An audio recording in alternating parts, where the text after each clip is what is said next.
गीता में श्री कृष्ण कहते हैं कि अपनी पीड़ा के लिए संसार को दोष मत दो, अपने मन को समझाओ, क्योंकि तुम्हारे मन का परिवर्तन ही तुम्हारे दुखों का अंत है।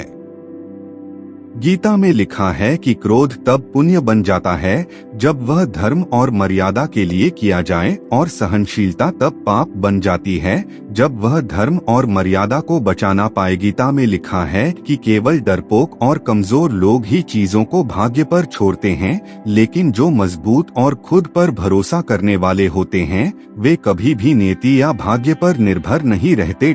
श्री कृष्ण का कहना है कि परेशानी में अगर कोई तुमसे सलाह मांगता है तो उसे सलाह के साथ अपना साथ भी देना, क्योंकि सलाह गलत हो सकती है, साथ नहीं। श्री कृष्ण कहते हैं शरीर नश्वर है पर आत्मा अमर है। यह तथ्य जानने पर भी व्यक्ति अपने इस नश्वर शरीर पर घमंड करता है, जो कि बेकार है। शरीर पर घमंड करने की बजाय मनुष्य को सत्य स्वीकार करना चाहिए। श्री कृष्ण कहते हैं कि तुम अपने आप को भगवान को अर्पित कर दो, यही सबसे उत्तम सहारा है। जो इसके सहारे को जानता है वह भय, चिंता, शोक से सर्वदा मुक्त है।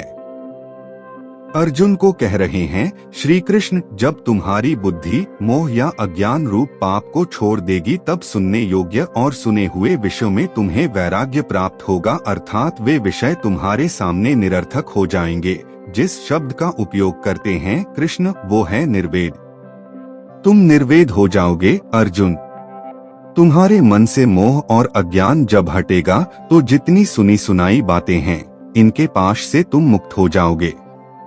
पिछले कुछ श्लोकों में भी कृष्ण कह रहे हैं कि वेदों में जो कामनामूलक कर्म हैं, जो व्यक्ति उन्हीं के प्रति ज्यादा प्रशंसा और आतुरता रखता है उस व्यक्ति को कभी ज्ञान नहीं प्राप्त हो पाता। यहाँ भी निर्वेद होने के लिए कह रहे हैं।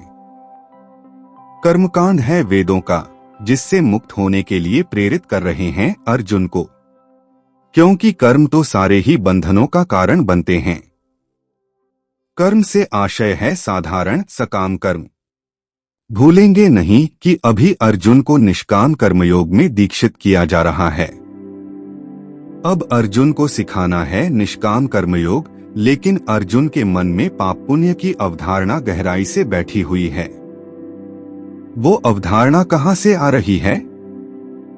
वो अवधारणा श्री कृष्ण देख पा रहे हैं कि वेदों के कर्मकांड से आ रही है, और वही जो कर्मकांड का भाग है वेदों का, वो जनसामान्य में संस्कृति बनकर प्रचलित हो गया है। उसी सांस्कृतिक नैतिकता ने अर्जुन को यहाँ पर बांध रखा है। क्या कहता है वेदों का सकाम भाग? कहता है ऐसे कर्म करोगे तो पुण्य मिलेगा और वैसे कर्म करोगे तो पाप होगा, और जो कर्म करके तुम्हें पुण्य मिलेगा उनकी पराकाष्ठा होगी स्वर्ग का सुख लाभ, मोक्ष नहीं, मुक्ति नहीं, सुख। कर्मकांड कहता है जैसा कि हम तुमको बता रहे हैं, पुण्य बहुत करोगे, यज्ञ करोगे, दान दक्षिणा करोगे या इस तरह के आचरण का या इस तरह की मर्यादा का पालन करोगे, इस प्रकार के संस्कारों पर चलोगे तो तुमको सुख खूब मिलेगा, तुमको स्वर्गतुल्य सुख का लाभ होगा। और इसके विपरीत किया तुमने, जो मर्यादाएं, जो आचरण हम बता रहे हैं उनका उल्लंघन किया, वर्जनाएं तोड़ी, जो नीति हम तुम्हारे सामने रख रहे हैं उस पर नहीं चले तो तुम्हें पाप लगेगा। ये दोनों ही बातें मन को भविष्य में ढकेल रही हैं। ये दोनों ही बातें निष्काम कर्म से दूर खींच रही हैं मन को। आप अच्छा भी कर रहे हो तो इसलिए कि उससे कुछ मिल जाए, आप बुरा करने से बच रहे हो तो इसलिए कि उससे कुछ बुरा मिल सकता है।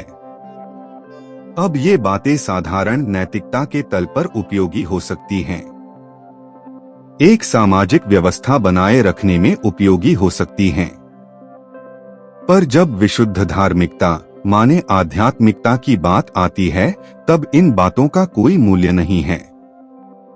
इसीलिए बार बार श्री कृष्ण अर्जुन को कर्मकांड से मुक्त कराने की कोशिश कर रहे हैं, अर्जुन को ज्ञान की तरफ भेज रहे हैं।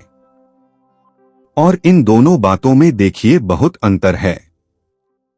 कहने को ये दोनों ही चीजें वेदों में ही उल्लेखित हैं, कर्मकांड भी और ज्ञान मार्ग भी, लेकिन इन दोनों में अंतर जमीन और आसमान का है।